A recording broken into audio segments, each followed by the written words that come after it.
მათეს სახარება თავი პირველი. წიგნი წარმოშობისა იესო ქრისტესი, დავითის ძისა, აბრაამის ძისა. აბრაამმა შვა ისააკი, ისააკმა შვა იაკობი, იაკობმა შვა იუდა და მისი ძმანი. იუდამ შვა ფერეცი და ზერახი თამარისაგან. ფერეცმა შვა ხეცრონი, ხეცრონმა შვა რამი. რამმა შვა ამინადაბი, ამინადაბმა შვა ნახშონი, ნახშონმა შვა სალმონი. სალმონმა შვა ბოაზი რახავისაგან.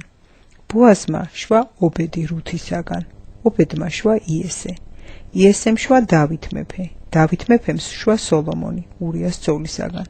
სოლომონმა შვა რეჰობოამი. რეჰობოამმა შვა აბია. აბიამ შვა ასა. ასამ შვა იოშაფატი. იოშაფატმა შვა იორამი. იორამმა შვა ყუზია. ყუზიამ შვა იოთამი. იოთამმა შვა ახაზი. ახაზმა შვა ეზეკია. ეზეკიამ შვა მენაშე. მენაშემ შვა ამონი. ამონმა შვა იოშია. იოშიამ შვა იეხონია და მისი ძმანი ბაბილონში გადასახლების წინ.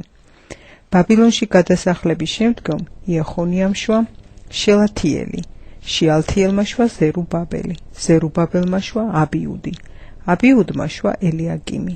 ელიაკიამმა შვა აზორი. აზორმა შვა ცადოკი. ცადოკმა შვა იახინი. იახინმა შვა ელიუდი. ელიუდმა შვა ელიაზარი. ელიაზარმა შვა მათანი. მათანმა შვა იაკობი.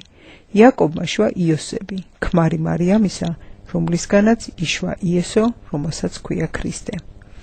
ამრიგად მთელი მოდგმა აბრაამიდან დავითამდე 14 მოდგმა. დავითიდან ბაბილონში გადასახლებამდე 14 მოდგმა. ბაბილონში გადასახლებიდან ქრისტემდე 14 მოდგმა. ხოლო იესო ქრისტეს შობა ასე მოხდა. მისი დედის მარიამის იოსებზე დანიშვნის შემდეგ, ვიდრე ისინი შეუღდებოდნენ, იგი აღმოჩნდა სულიწმიდისაგან დაორსულებული.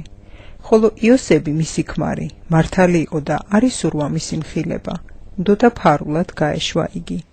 როცა ამას ფიქრობდა, აჰა ეჩვენა მას სიზმარში უფლის ანგელოზი და უთხრა: იოსებ ძეო დავითისა, ნუ გაშინებ შენი ცოლის, მარიამის მიღება, ვინაიდან ის ვინც მასშია ჩასახული, სულიწმიდისგან არის.